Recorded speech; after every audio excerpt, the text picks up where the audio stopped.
Yang terhormat Bapak Kepala Sekolah UPT SD Negeri 1 Belawae, yang terhormat Ibu Guru yang sempat hadir pada pagi hari ini, serta rekan seperjuangan saya di dalam CPP, Ibu Sandraini yang saya cintai dan saya banggakan. Puji syukur kita panjatkan kehadiran Allah Subhanahu wa Ta'ala karena atas rahmat, limpahan rezeki, kesehatan dan kesempatan yang diberikan, sehingga kita semua masih sempat hadir dan berkumpul di tempat yang sederhana ini untuk bersama-sama berbagi tentang diseminasi budaya positif dalam program pendidikan guru penggerak. Salawat dan salam tak lupa pula kita kirimkan kepada Nabiullah Muhammad Sallallahu Alaihi Wasallam yang telah membawa kita dari alam kegelapan menuju ke alam yang terang seperti sekarang ini. Baiklah Bapak dan Ibu Guru, hari ini saya bersama Ibu Sandraini akan melakukan kegiatan diseminasi budaya positif atau penyebaran budaya positif yang merupakan serangkaian tugas kami di dalam program pendidikan guru penggerak.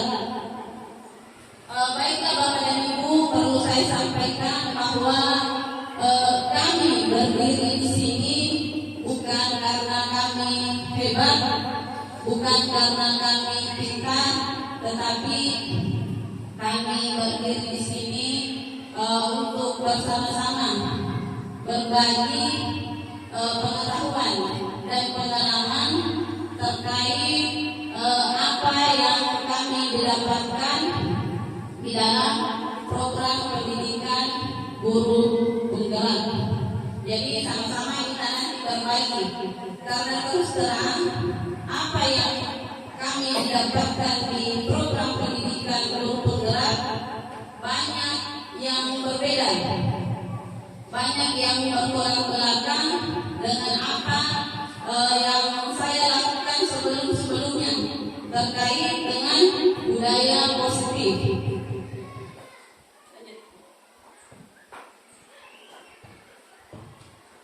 Baiklah Bapak dan Ibu, di sini ada pertanyaan pemandu. Apakah Bapak dan Ibu setuju jika yang pertama, pemberian hukuman itu dapat mendisiplinkan siswa? Jadi kira-kira Bapak dan Ibu setuju atau tidak jika pemberian hukuman itu akan dapat mendisiplinkan siswa? Setuju? Setuju kalau saya. Setuju? Oke, setuju ya. Kemudian pemberian hadiah meningkatkan prestasi siswa. Apakah Bapak dan Ibu setuju terkait hal itu? Iya, setuju ya. Pemberian hadiah Oke, kita lanjut. Apakah Bapak dan Ibu setuju jika guru berperan sebagai teman bagi siswa? Setuju Bapak dan Ibu ketika kita sebagai seorang guru itu berperan sebagai teman bagi murid-murid kita, dan kita ini sebagai teman. Setuju atau tidak?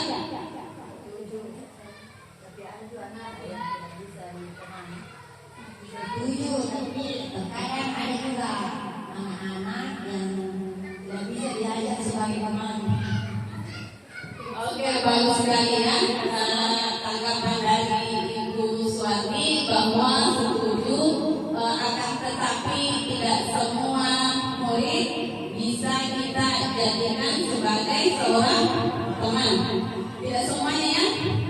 Berarti menurut Bapak dan Ibu ada perbedaannya antara siswa yang satu dengan siswa yang lain. Oke? Nanti kita bahas satu persatu ya.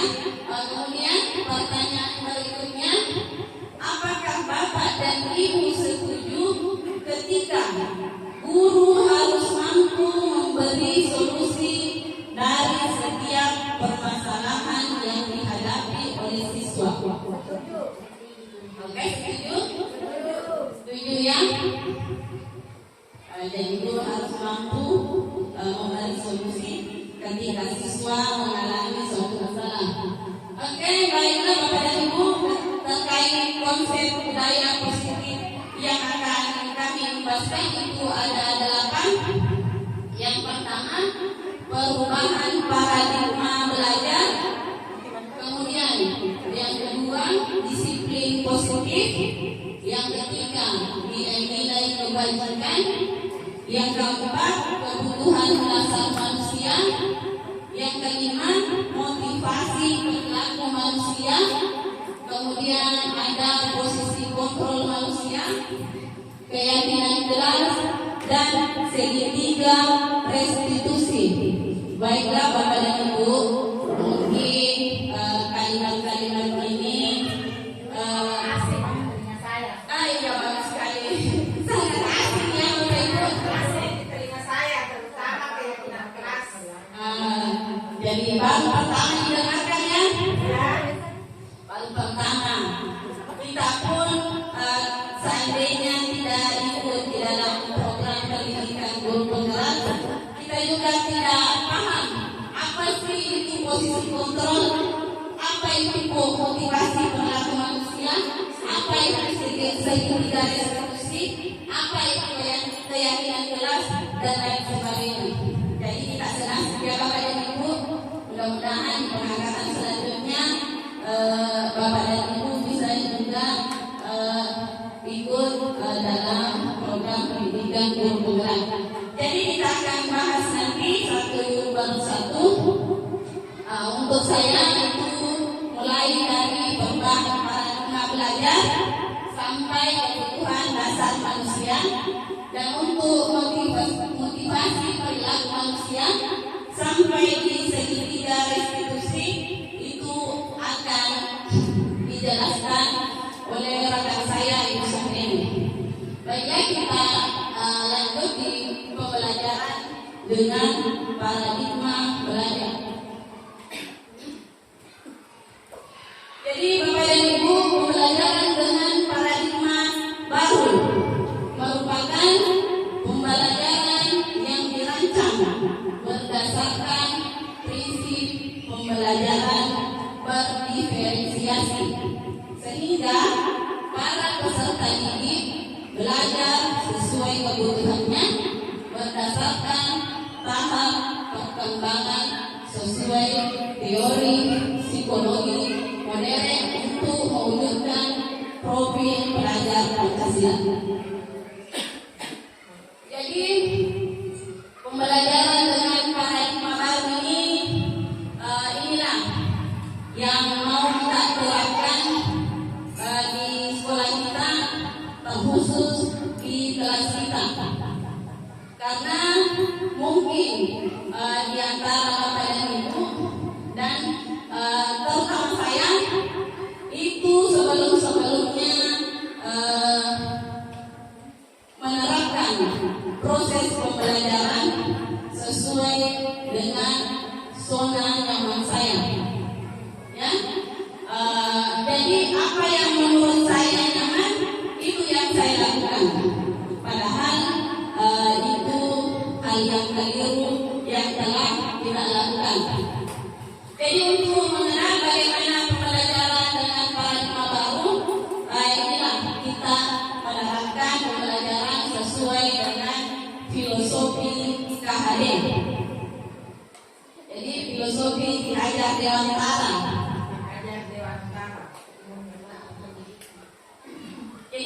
filosofi ajar Dewantara ini merupakan penerapan profil pelajar Pancasila dalam proses pembelajaran kita.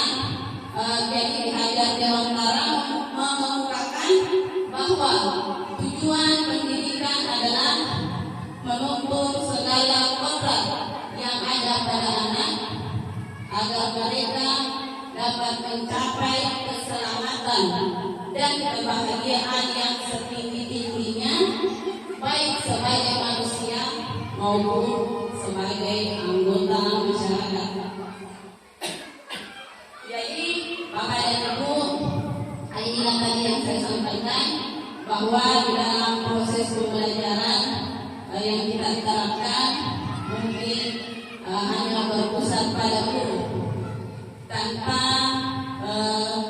mementingkan, tanpa mendahului, tanpa melihat, mengidentifikasi kebutuhan anak-anak kita, memberikan materi sesuai dengan keinginan guru, memberikan soal latihan sesuai dengan keinginan guru, memberikan penilaian sesuai dengan keinginan guru.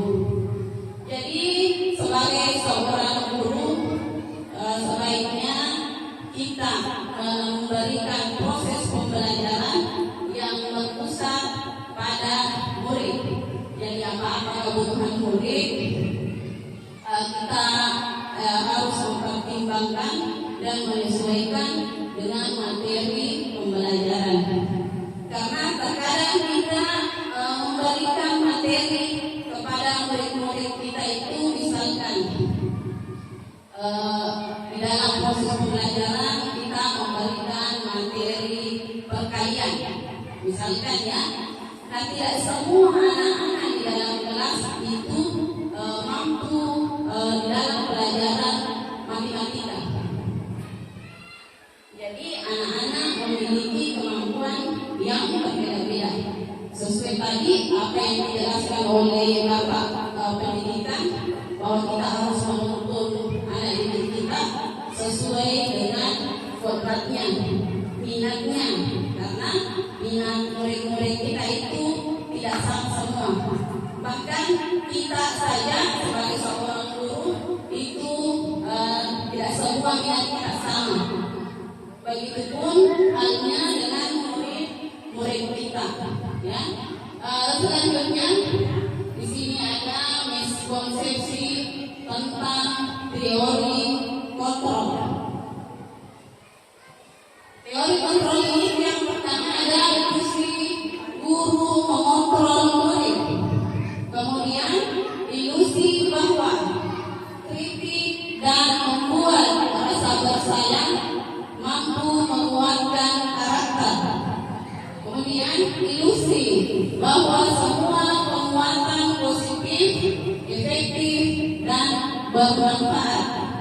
Dan yang terakhir, ilusi bahwa orang dewasa berhak memaksa.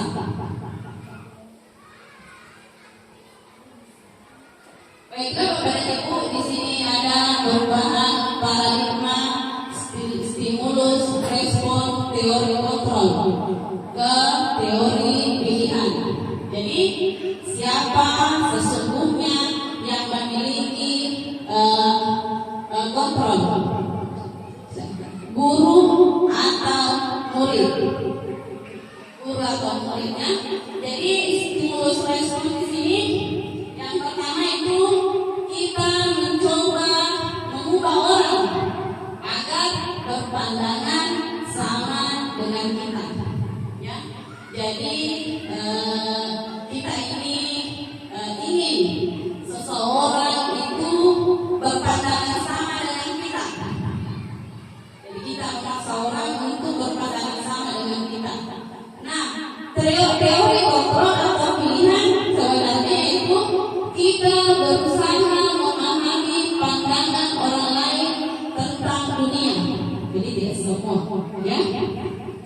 Kemudian yang kedua, stimulus respon yang kedua itu perilaku guru dilihat sebagai suatu kesalahan. Padahal teori kontrol atau pilihannya semua perilaku memiliki tujuan. Artinya ketika seseorang berperilaku, pasti seseorang itu atau murid kita itu memiliki tujuan, ya.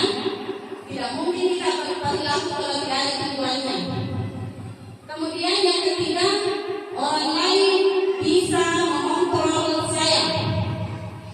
Teori kontrol, Anda tidak bisa mengontrol orang lain. Benar ya? Kemudian stimulus respon yang selanjutnya, pemaksaan ada pada saat rujukan gagal. Jadi ketika misalkan murid tidak berhasil untuk melakukan suatu rujukan, maka dia akan melakukan pemaksaan. Teori kontrolnya, kolaborasi dan konsensus menciptakan pilihan-pilihan baru. Kemudian stimulus respon selanjutnya itu model berpikir menang atau kalah. Jadi dia berpikir apakah dia menang atau kalah. Teori kontrolnya itu model berpikir menang dan menang.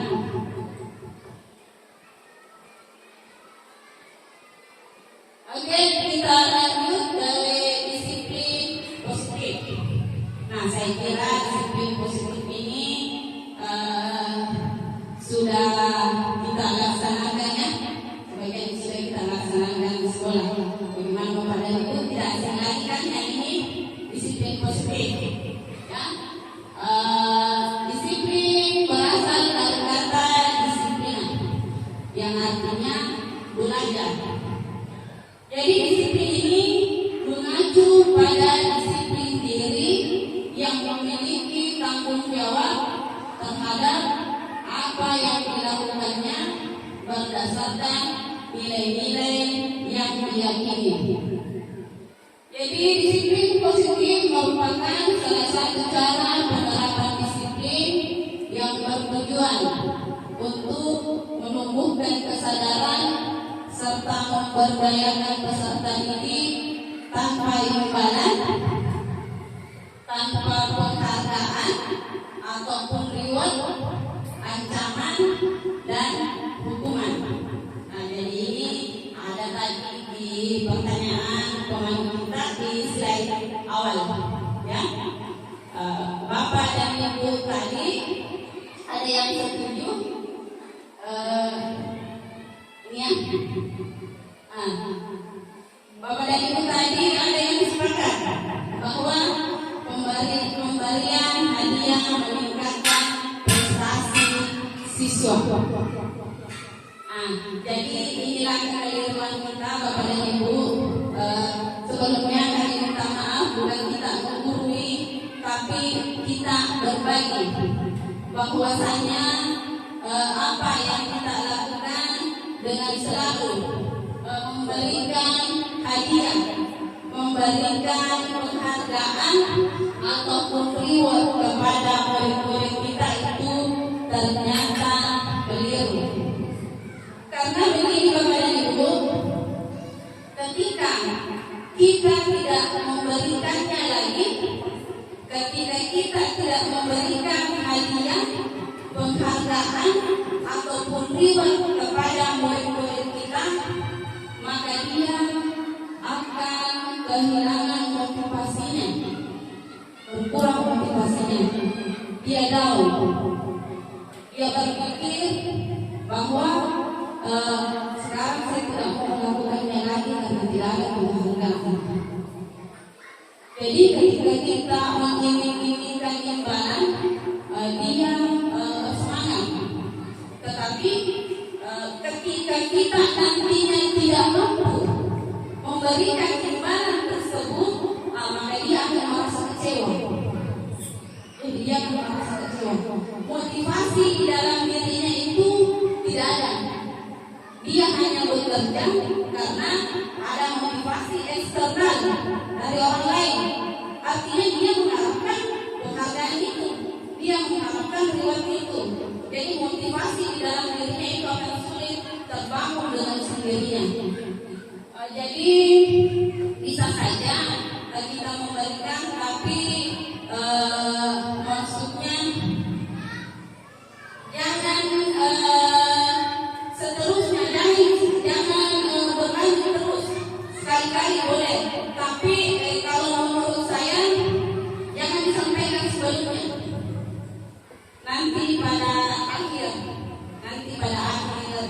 semester atau pembelajaran baru diberi, karena kalau maksudnya disampaikan memang sebelumnya bahwa misalkan ketika anak-anak mampu mencapai peringkat 1 akan ada hadiah. Jadi dia melakukan apa saja untuk meraih peringkat 1 itu. Oke, kita lanjut. Nilai-nilai kebajikan universal. Jadi nilai-nilai kebajikan universal ini merupakan sifat-sifat positif manusia yang merupakan tujuan mulia yang ingin dicapai.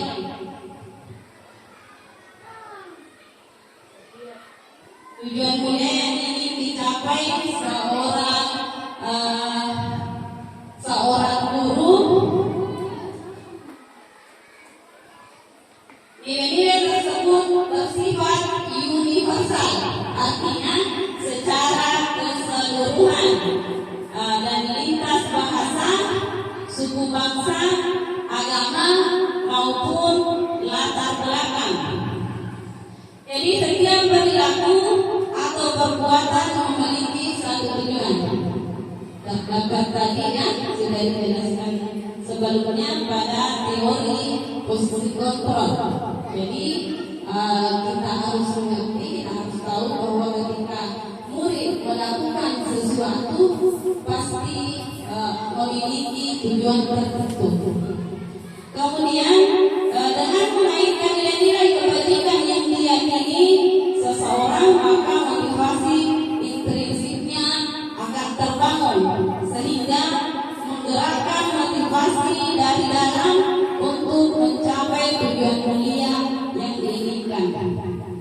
Jadi seperti tadi apa yang dijelaskan bahwa bagaimana guru menuntun untuk membangun motivasi intrinsik atau motivasi dalam diri peserta didik kita, sehingga motivasi eksternal itu tidak ada lagi. Kemudian nilai-nilai kebajikan yang ingin dicapai oleh setiap anak kita kenal dengan profil pelajar Pancasila. Jadi nilai-nilai kebajikan inilah yang akan kita mau capai dengan menggunakan disiplin positif tadi. Yang pertama itu beriman, bertakwa kepada Tuhan Yang Maha Esa, mandiri, bernalar kritis, berkepentingan global, bergotong royong, dan kreatif. Jadi bagaimana kita menciptakan suatu budaya positif untuk mencapai nilai-nilai kebajikan yang ada di dalam profil pelajar Pancasila. Oke, selanjutnya ada 5 kebutuhan dasar manusia.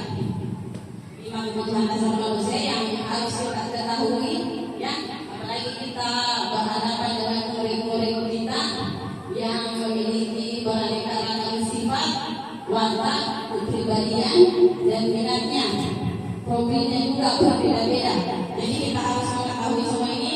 Ada 5 kebutuhan dasar manusia. Menurut Dr. William Glasser menyatakan bahwa seluruh tindakan manusia memiliki tujuan tertentu.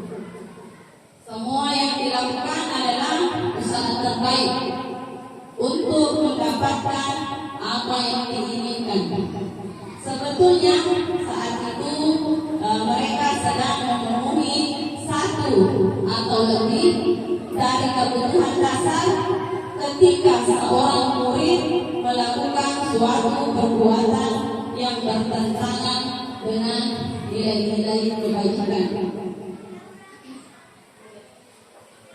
Oke, Bapak dan Ibu, ada 5 kebutuhan dasar manusia, yaitu yang pertama ada kebutuhan untuk bertahan hidup. Kemudian yang kedua, kebutuhan akan kasih sayang dan rasa diterima. Selanjutnya kebutuhan akan penguasaan, kebutuhan akan kesenangan, dan kebutuhan akan kebebasan.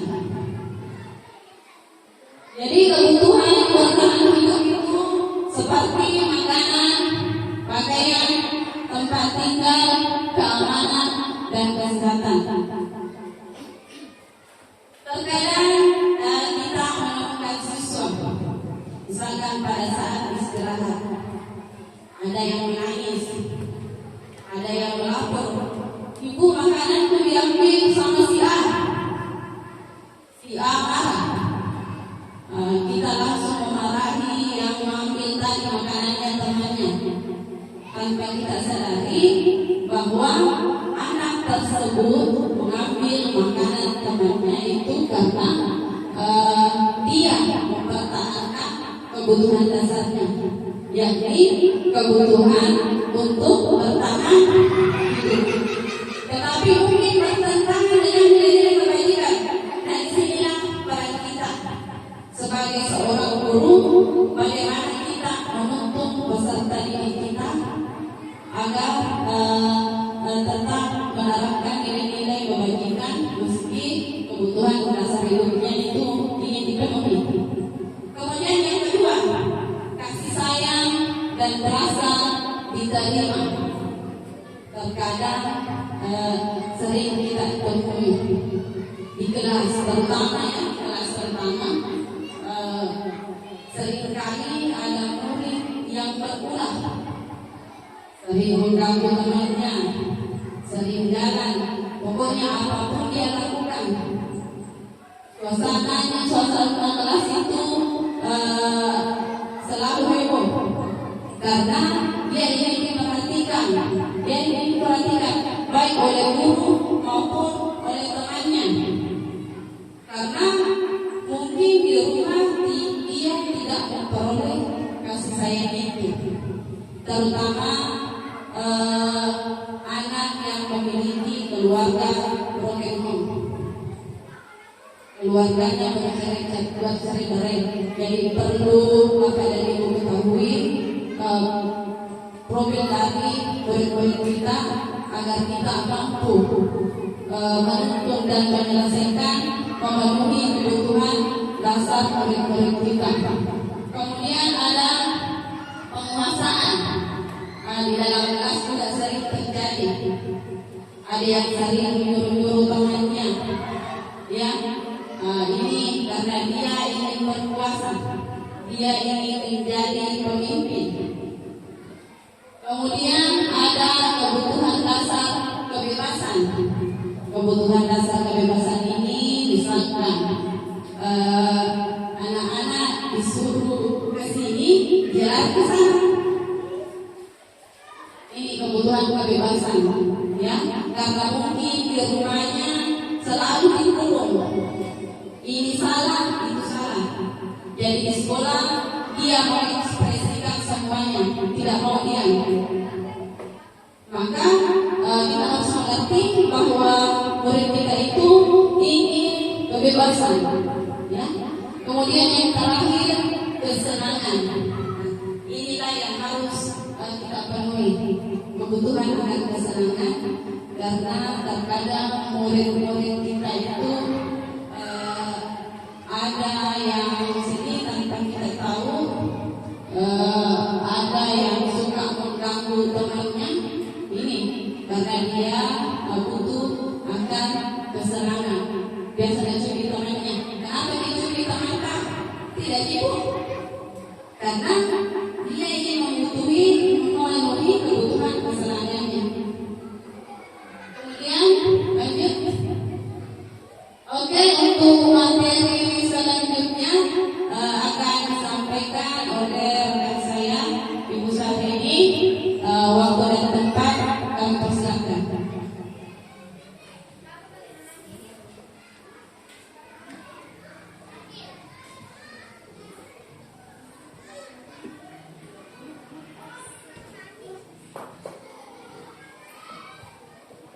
Terima kasih banyak. Saya ucapkan kepada Ibu Kristiani. Materi ini insya Allah saya akan melanjutkan. Masih ada 4 bagian dari materi ini yang saya akan menjelaskan. Mohon maaf Bapak Ibu, sebelumnya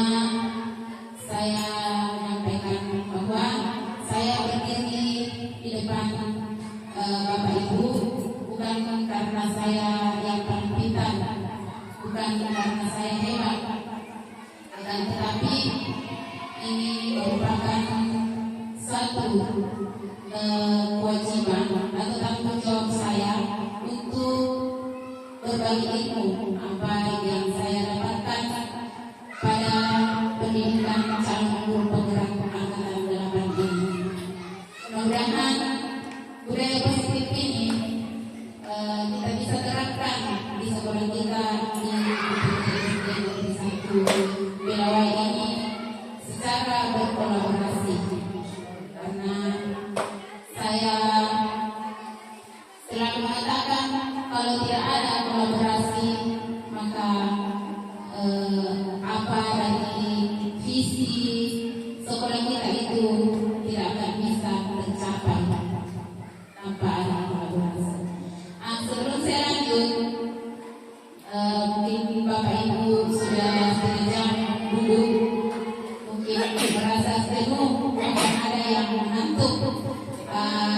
Saya mau ada sedikit dulu deh.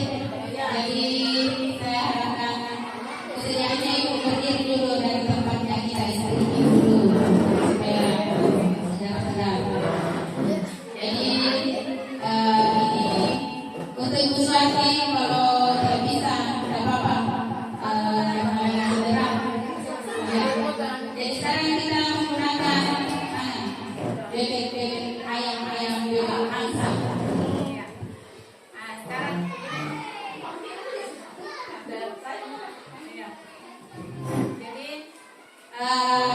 Kita ikuti saja gerakan dari isiannya. Kalau saya katakan bebek, kalau saya mengatakan ayam, berarti kita di seperti ayam-ayam. Ya, bebek gerakannya begini. Kemudian kalau angsa memanjang, karena angsa itu agak tinggi. Ya. Jadi kita berkeliling bersama yang begini. Ada ayam-ayam bebek, bebek, bebek, bebek, angsa, angsa, angsa, bebek, bebek, bebek, ayam, angsa, angsa, bebek, bebek, bebek, ayam, ayam, ayam, bebek, angsa. Iya, gitu. Silakan dulu, ibu-ibu. Oke, jadi ada beberapa poin tadi yang disampaikan oleh Ibu Mustiani. Sekarang saya akan melanjutkan budaya positif selanjutnya, yaitu teori motivasi perilaku manusia. Jadi Bapak Ibu perlu ketahui bahwa kita itu berbuat, kita itu berperilaku Bapak Ibu karena ada motivasi. Ya, ada motivasi, baik itu motivasi eksternal maupun motivasi internal. Mungkin Bapak Ibu mengetahui apa itu eksternal dan apa itu internal. Ya, kalau eksternal itu artinya motivasi dari luar. Ya, kalau internal motivasi dari diri kita. Ya, yang pertama untuk menghindari ketidaknyamanan atau hukuman. Apa yang akan terjadi apabila saya tidak melakukannya? Orang berbuat itu karena mungkin kita, kalau saya tidak berbuat begini, saya takut dihukum. Begitu juga dengan siswa kita. Ada siswa kita yang berbuat karena takut mendapatkan hukuman. Itu namanya motivasi eksternal, karena dari luar. Ya. Kalau yang kedua, untuk mendapatkan imbalan dari orang lain atau institusi, apa yang akan saya dapatkan apabila saya melakukannya? Anak-anak itu biasanya berbuat bukan saja kepada anak-anak, tapi kita juga biasa berbuat karena mengharapkan suatu imbalan. Iya. Kalau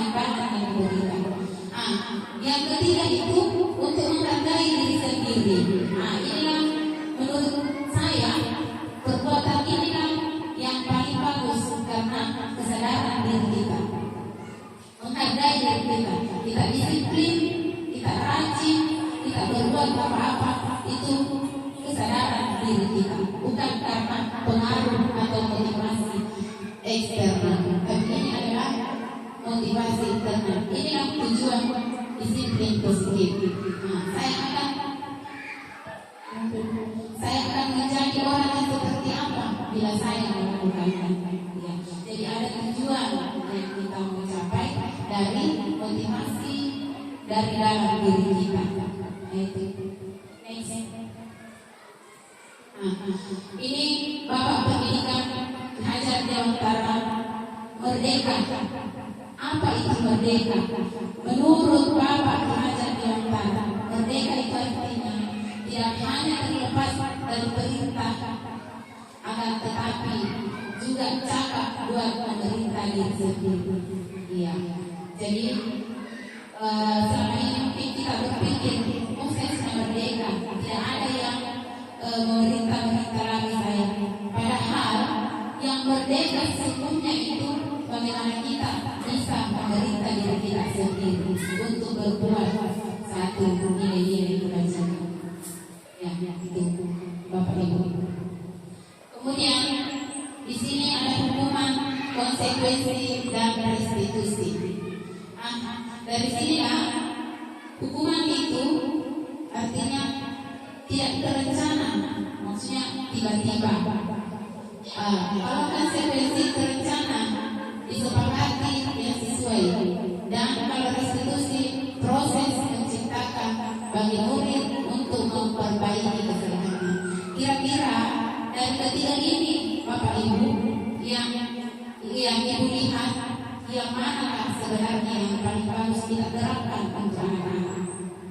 Kalau hukuman itu selama ini mungkin kita sering memberikan hukuman kepada anak-anak karena kita menganggap bahwa kalau kita sudah hukum berarti anak ini akan jerah, tidak berbuat kesalahan lagi.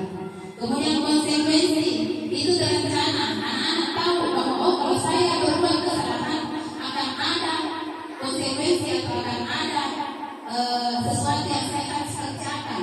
Misalnya anak-anak terlambat ke sekolah, pasti dia bilang, oh paling saya bisa pungut sampah, karena itu yang pernah disampaikan oleh bapak ibu saya bahwa kalau terlambat datang ke sekolah pungut sampah. Itu kan sudah terencana, anak sudah tahu.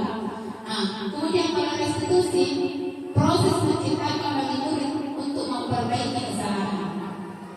Jadi kita berkolaborasi dengan murid untuk memperbaiki kesalahan yang pernah dia berbuat. Artinya sepakat, kita bersepakat dengan dia bahwa apa yang perlu kita lakukan supaya perbuatan itu tidak terulang lagi.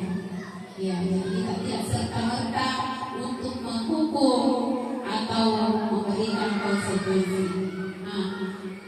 Saya mau bertanya kepada Bapak Ibu, yang mana kira-kira yang dari ketiga ini yang paling bagus kita terapkan untuk anak-anak kita? Iya, restitusi. Jadi insya Allah Bapak Ibu, setelah pembebasan ini pasti ada ilmu, pasti ada perubahan kita untuk menghadapi anak-anak kita. Ya, kalau ini hukuman itu berupa hukuman fisik dan hukuman verbal. Hukuman fisik, misalnya kita cubit anak-anak, misalnya kita pukul. Kalau hukuman verbal itu perasaannya anak-anak yang tersakiti. Ya, perasaannya memang kita tidak cubit, tidak pukul, tapi dengan kata-kata itu mungkin anak-anak merasa tersakiti. Nah, itu sudah termasuk hukuman.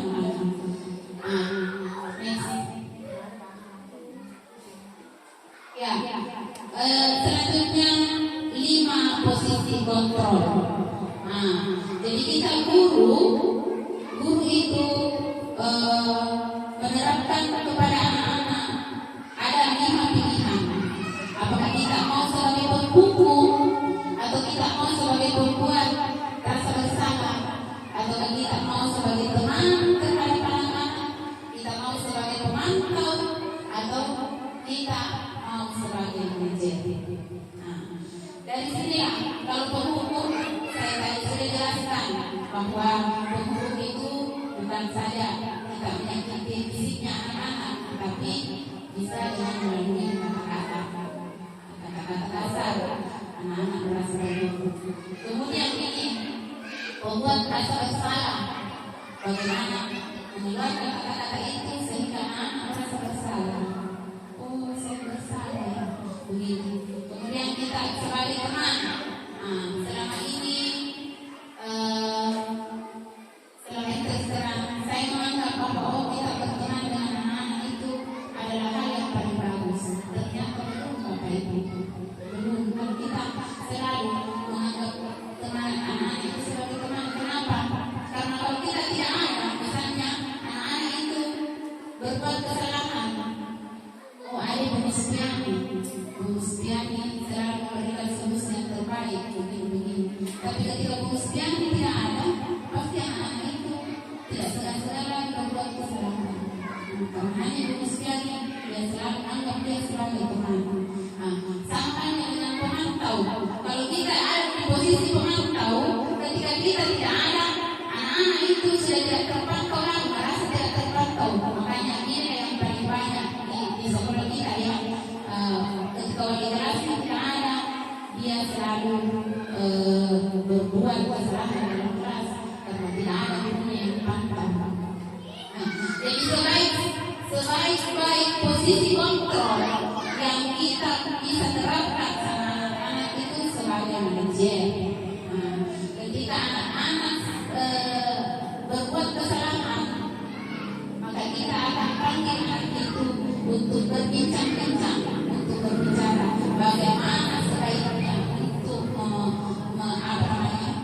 mencari solusi bersama anak-anak untuk tidak mengulangi perbuatannya lagi.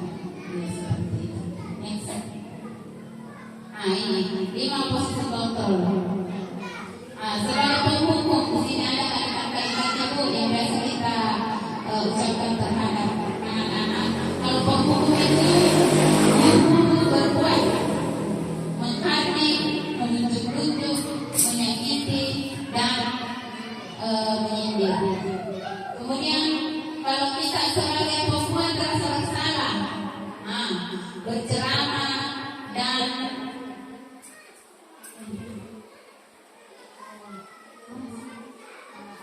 mengatakan seharusnya ibu kecewa. Saya biasanya kita bilang, ibu kecewa sekali dengan perbuatanmu. Kenapa kau bisa berbuat seperti itu? Berarti kita termasuk di pembuat rasa bersalah.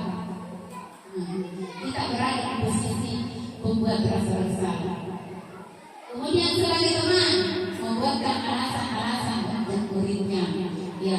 Kemudian sebagai pemantau menghitung dan mengukur. Kalau manajer mengajukan pertanyaan-pertanyaan. Jadi ketika anak berbuat kesalahan, kita tanya-tanya dulu apa seperti tadi semua orang berbuat itu kan ada tujuannya. Kita tanya dulu anak-anak apa kenapa kamu berbuat seperti itu? Pasti ada alasannya. Pasti ada alasannya dia mengungkapkan. Kemudian guru berkata, kalau kita penghukum, kalau kamu tidak melakukannya, awas yang rasakan. Kemudian hasilnya memberontak, menyakitkan orang lain dan berbohong. Kaitan dengan dunia yang berkualitas, murid meletakkan guru di luar dunia berkualitas. Kemudian murid berkata, biarkan saja, nanti juga marah-marah lagi. Itulah responnya murid kalau kita sebagai penghukum. Dampaknya pada murid apa? Mengulangi kesalahan. Iya, kalau kita sebagai penghukum. Posisi yang kontrol yang kedua, membuat rasa bersalah. Kamu seharusnya, kamu sudah tahu, ibu lelah sekali mengatakannya, ibu stres menghadapi kamu. Anak-anak sudah merasa bersalah kalau kita katakan seperti itu. Hasilnya bagaimana? Menyembunyikan, menyangkal, dan bisa saja dia berbohong. Kemudian kaitan dengan dunia berkualitas, murid meletakkan guru di dalam dunia berkualitas. Murid berkata, maafkan saya dulu. Ya. Dampaknya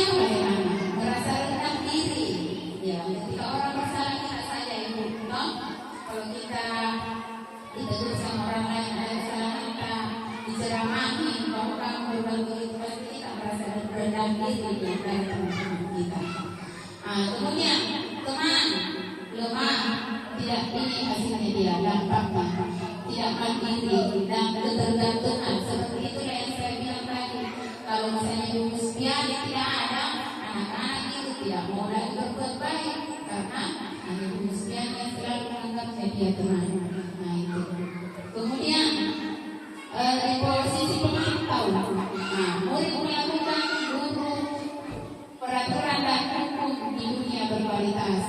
Kemudian berapa banyak bintang yang saya harus peroleh, berapa halaman yang harus saya tulis. Dampaknya bagaimana? Menitik beratkan pada sanksi atau hadiah untuk diri itu. Kalau manajer, ya dia guru berkata, apa yang kita yakini, apa yang bisa kau kerjakan untuk memperbaiki masalah ini. Jadi anak-anak itu ditanya sendiri, bukan kita yang menentukan. Kamu harus berbuat begini, kamu harus begini. Tapi kita minta anak-anak apa yang dia bisa berbuat untuk memperbaiki kesalahannya. Jadi di sini di posisi manajer ini anak-anak sendiri yang bisa bertanggung jawab atas perbuatannya. Bukan kita yang menentukan bahwa kamu harus seperti ini. Kemudian menguatkan pribadinya anak-anak. Murid melakukan dirinya, meletakkan dirinya sebagai individu yang positif dalam dunia berkualitas. Kemudian bagaimana caranya bisa memperbaiki keadaannya, mengevaluasi diri, bagaimana cara memperbaiki. Ya, tapi tentunya ini Bapak Ibu harus makanya dari kemarin saya katakan di dalam setiap kelas itu sebaiknya kita membuat keyakinan kelas atau kesepakatan. Apa kesepakatan tak di dalam kelas bersama dengan murid-murid, karena dari situlah kita bisa jalankan ini. Kalau tidak ada kesepakatan, anak-anak mungkin tidak bisa bicara. Apa yang sudah diyakini, nanti sini ditanya anak, apa yang sudah diyakini. Berarti anak-anak sudah tahu, ada peraturan yang saya harus ada kesepakatan yang saya harus ikuti di dalam kelas. Iya, begitu Bapak Ibu. Selanjutnya, pertanyaan.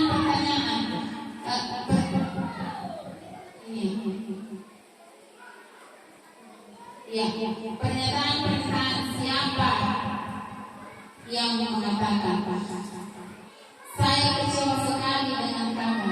Inilah pernyataan yang dulu. Kemudian itu merupakan membuat orang merasa bersalah. Kamu tidak pernah benar melakukannya. Misalnya anak-anak diberikan tugas, tapi tidak pernah benar-benar jawabannya. Biasanya kita berkata, kenapa tidak pernah benar melakukannya? Ya, maka kita sebagai penghukum. Pernyataan yang biasa kita ungkapkan terhadap anak-anak, ayolah lakukan demi ibu bapak. Demi ibu lakukan seperti itu. Berarti kita berada di posisi teman. Apakah kamu mau mendapatkan stiker bintang hari ini? Maka kita sebagai pemantau. Kemudian bagaimana kamu bisa menyelesaikan masalah ini? Maka kita sebagai manajer. Jadi anak-anak sendiri yang ditanya, apa kira-kira yang ingin dia berbuat untuk memperbaiki masalahnya.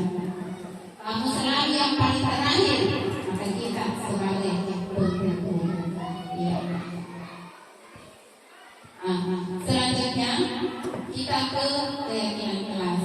Seperti tadi yang dikatakan oleh Ibu Suryani bahwa terasa asing. Apa itu keyakinan kelas? Selama ini keyakinan itu hanya berada pada rukun iman, ya, berkaitan dengan religius. Kalau di sini keyakinan, mengapa dikatakan keyakinan kelas? Mengapa bukan peraturan saja? Hal-hal yang sering kita jumpai itu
peraturan. Makanya sekarang menjadi keyakinan atau kesepakatan. Kemudian apa lagi? Anak-anak ditanya, apa lagi deh sesuatu yang bisa yang tidak boleh dikerjakan dalam kelas? Ibu, kita harusnya berdoa sebelum belajar. Itu kan kesepakatan, sesuatu yang disepakati bersama untuk dilaksanakan. Jadi itu perbedaannya dengan peraturan. Next. Pembentukan keyakinan kelas bersifat abstrak, berupa pernyataan universal, dibuat dalam pernyataan positif, kemudian sedikit saja agar mudah diingat. Jadi sesuai dengan kondisi kelas dan sekolah kita. Kemudian semua warga sekolah atau warga kelas dilibatkan saat membuat keyakinan kelas. Jadi keyakinan atau kesepakatan itu pun kita musyawarah atau berdiskusi bersama dengan murid di dalam kelas. Karena kalau tidak seperti itu berarti itu merupakan peraturan menurut saya, ya, yang ditentukan oleh sepihak saja. Ya, silakan next. Ini contohnya. Jadi ada sedikit video pembentukan peraturan kelas.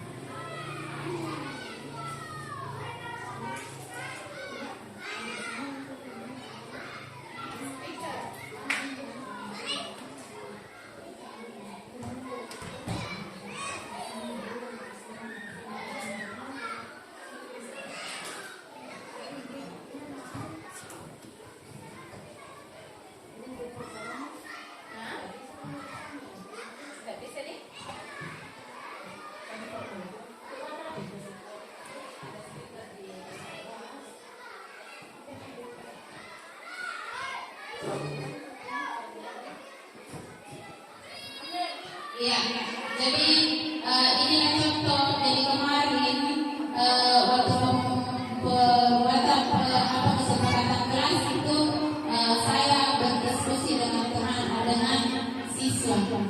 Ini mungkin apa yang ya, jadi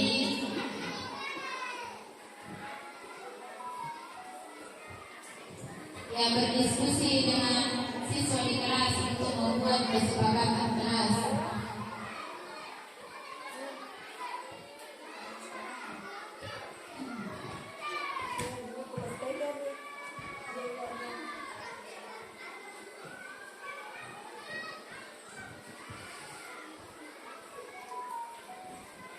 Ya, kemudian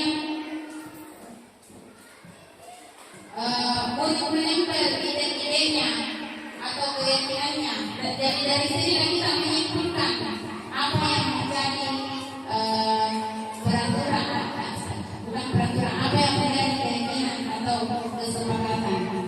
Ya, coba dipegang sebentar. Ini.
baliho itu kita kasih tanda tangannya anak di bawah. Namanya tuh baru dia tanda tangan di atasnya supaya dia tahu, oh ini yang saya harus patuhi karena kita sendiri yang membuat idenya begitu. Jadi itulah perbedaannya antara peraturan dengan kesepakatan atau keyakinan. Ya, lanjut. Sekarang kita masuk ke segitiga restitusi.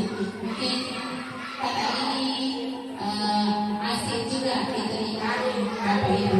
Ya. Kalau saya sempat dulu waktu Pak Anwar datang di SD Bawilawai sempat menyinggung sedikit, tapi saya masih bertanya-tanya apa itu segitiga restitusi. Ya, alhamdulillah sekarang melalui pelatihan ini sudah ada pengetahuan. Ya, jadi segitiga restitusi itu adalah suatu proses dialog yang dijalankan oleh guru agar dapat menghasilkan murid yang mandiri dan bertanggung jawab. Jadi kita berdialog seperti apa yang saya katakan tadi, bahwa kalau anak berbuat kesalahan itu jangan serta-merta digentak, tapi kita panggil dulu untuk berbincang-bincang dengan kita. Ya. Lanjut. Segitiga restitusi ini ada 3 tahapan. Ada 3 tahapan. Nah, gambar segitiga yang ada 3 tahapan. Yang pertama itu validasi, menstabilkan identitas. Kemudian yang kedua validasi tindakan yang salah. Kemudian selanjutnya menanyakan keyakinan. Nah, ini tahapannya.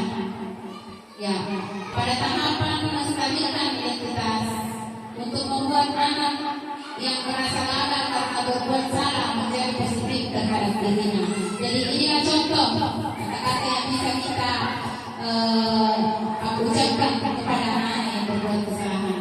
Guru berkata, berbuat salah itu hal yang manusiawi, tidak ada manusia yang sempurna. Bapak Ibu juga pernah berbuat salah. Kita pasti bisa menyelesaikan permasalahan ini. Bapak Ibu tidak tertarik untuk mencari tahu siapa yang benar, siapa yang salah. Bapak Ibu lebih tertarik untuk menyelesaikan masalah. Kalau kamu menyalahkan diri sendiri terus-menerus, apakah kamu bersikap baik pada diri sendiri? Jadi ini namanya menstabilkan identitas. Ya, karena segitiga restitusi itu Bapak Ibu ada 3 tahapan. Nah, inilah tahapan menstabilkan identitas. Kemudian tahapan kedua yaitu validasi kebutuhan. Iya, dan seperti yang dijelaskan tadi Ibu Spiani, orang berbuat itu karena ada kebutuhan dasar. Ibu mungkin masih ingat apa tadi itu kebutuhan dasar manusia ada 5. Nah, kebutuhan bertahan hidup, kasih sayang, apalagi karena dia mau kebebasan, pemimpin, ya. Nah, jadi inilah karena kita memvalidasi dulu apa kebutuhannya sehingga dia berbuat kesalahan, sehingga anak kita berbuat pelanggaran. Kebutuhan dasar yang ingin dipenuhi ketika melakukan kesalahan itu pada dasarnya setiap tindakan manusia tujuannya adalah memenuhi kebutuhan dasar. Apakah itu penguasaan, kebebasan, kasih sayang, dan rasa diterima, kesenangan, atau untuk bertahan hidup. Ya, seperti contohnya saya tertarik sekali kemarin dengan Ibu Herawati menceritakan bahwa ada siswanya yang mengambil makanan temannya. Berarti kebutuhannya ada di posisi mana? Memenuhi kebutuhan hidupnya, bertahan hidup. Ya, karena sana itu lapar sehingga dia mengambil makanannya temannya. Ya, bertahan hidup. Kemudian selanjutnya menanyakan keyakinan. Nah, seperti inilah yang saya katakan tadi, bahwa kalau sudah ada keyakinan di kelas, kita di sini berbincang-bincang keyakinan apa yang telah melanggar. Nah, keyakinan. Jadi untuk melaksanakan segitiga restitusi ini, Bapak Ibu harus ada keyakinan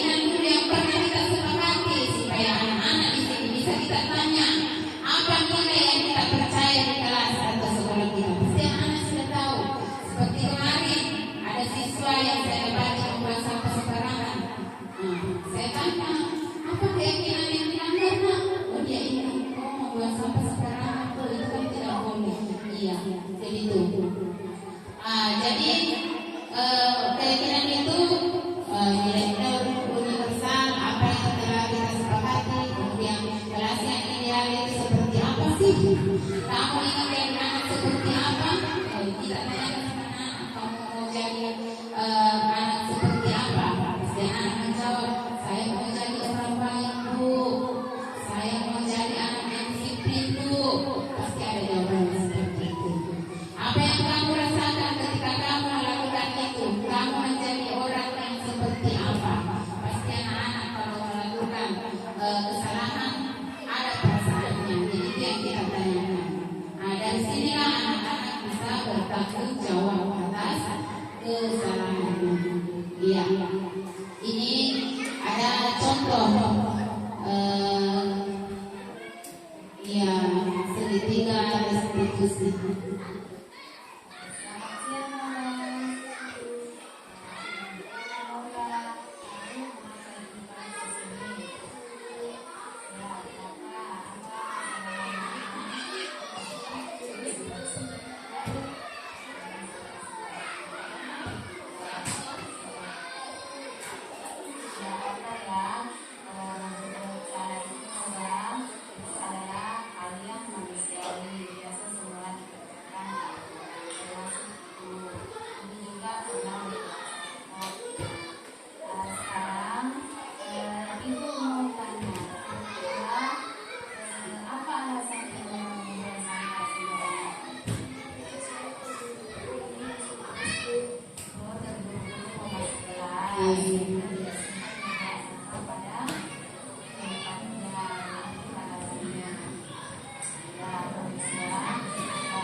Bermanfaat untuk kita semua, untuk kita jalani sekolah ini berkolaborasi bersama.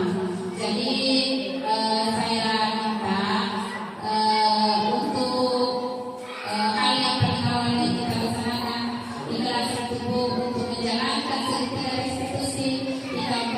dulu kesepakatan atau kelas bersama dengan anak-anak kita di kelas.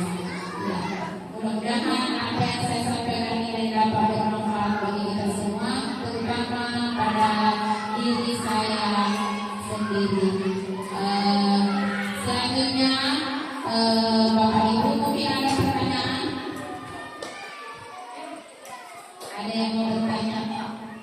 Ya, kalau sudah tidak ada, mungkin tadi katanya masih banyak nasi. Pasti tidak ada nih bayangan Bapak Ibu tuh apa itu budaya positif yang kita bisa terapkan di sekolah kita. Sekarang saya minta kesediaannya Bapak Ibu untuk memberikan refleksi. Sejak awal tadi Bu Supiani memberikan materi, kemudian dia minta oleh saya minta kesediaannya Ibu untuk membuat refleksi. Jadi refleksinya itu ada terbagi empat: peristiwa, perasaan, pembelajaran, dan penerapan. Peristiwa apa yang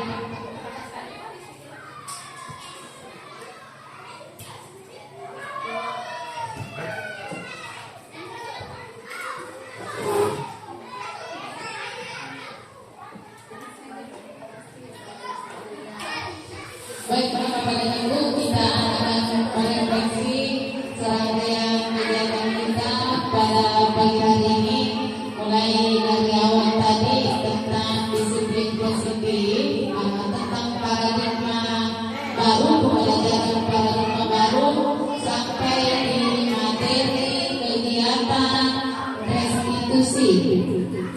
Jadi kita akan merefleksi secara 4P. Di sini ada 4P. Yang pertama yaitu peristiwa. Peristiwa apa? Kita akan mulai dari awal sampai akhir. Kemudian ada perasaan. Bagaimana perasaan Bapak dan Ibu setelah mendengarkan materi yang kami informasikan di sini. Kemudian pelajaran, bagaimana pembelajaran kita, pelajaran apa yang kita dapat. Kemudian penerapan ini apa, bagaimana kita menerapkan nantinya di kelas maupun di sekolah kita. Apa yang akan kita lakukan nantinya. Oke, semua sudah mendapatkan tiketnya, silakan ditulis di situ, kemudian ditempelkan papan refleksi. Yang pertama peristiwa, apa yang terjadi, apa yang kita peristiwa. Kemudian perasaan tak setelah mengikuti ini, bagaimana perasaan tak? Peristiwa ini cara yang kelihatan apa yang kita lakukan dari awal sampai akhir. Peristiwa. Peristiwa itu apa yang terjadi dari awal.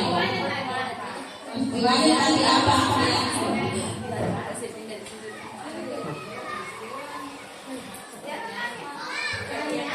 kegiatan apa yang berlangsung mulai dari awal sampai akhir. Iya, peristiwa apa?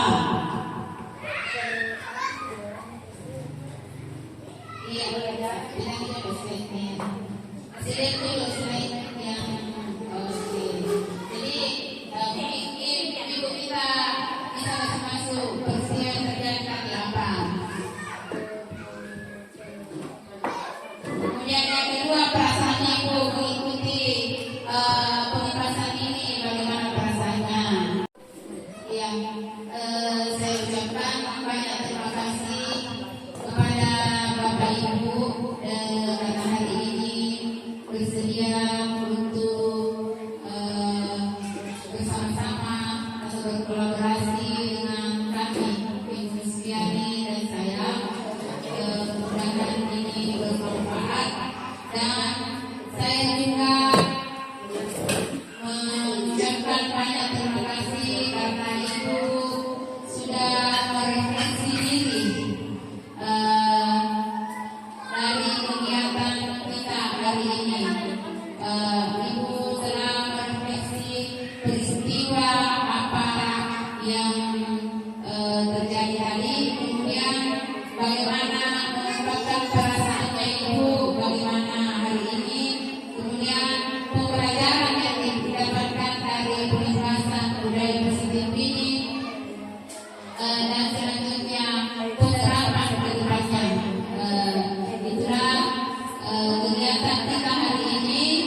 etikat kita untuk iya.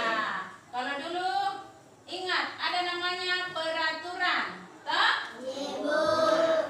Peraturan itu sebenarnya hampir sama, tapi kalau peraturan sifatnya dibuat oleh satu pihak saja. Kalau kesepakatan atau keyakinan kelas, kita buat bersama-sama. Jadi hari ini kita mau membuat bersama-sama untuk kita patuhi. Ya, jadi sebentar Ibu mau bagikan ini, kemudian kita tulis satu orang satu keyakinan kelas. Nah, keyakinan kelas atau kesepakatan kelas, apa-apa yang boleh kita lakukan dan apa yang tidak boleh kita lakukan di dalam kelas. Itu ya. Nah, jadi sebentar Ibu mau bagikan ini, kemudian kita tulis satu saja ya yang kita tulis. Setelah itu ditempel di depan di papan tulis. Oke, sudah paham? Tidak usah. Jadi tidak usah tulis nama, cukup tulis satu keyakinan saja. Oke?